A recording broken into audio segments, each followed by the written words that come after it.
నేను మామిడికాయ పచ్చడి చేయాలనుకుంటున్నాను.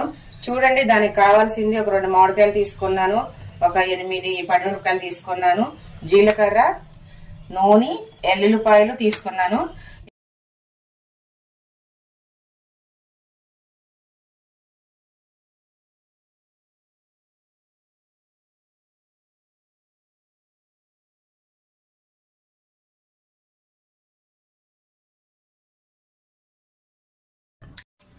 ఫ్రెండ్స్, మనం ఇప్పుడు మామిడికాయ పచ్చడి తాలింపు వేసుకుందాము. ఒకసారి మామిడికాయ చట్నీ వేసేసుకుందాం.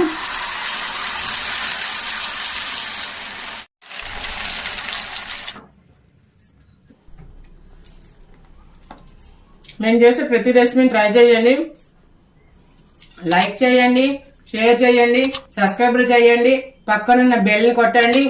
బెల్ని కొడితే మేము పెట్టే ప్రతి నోటిఫికేషన్ మీకు వస్తుంది.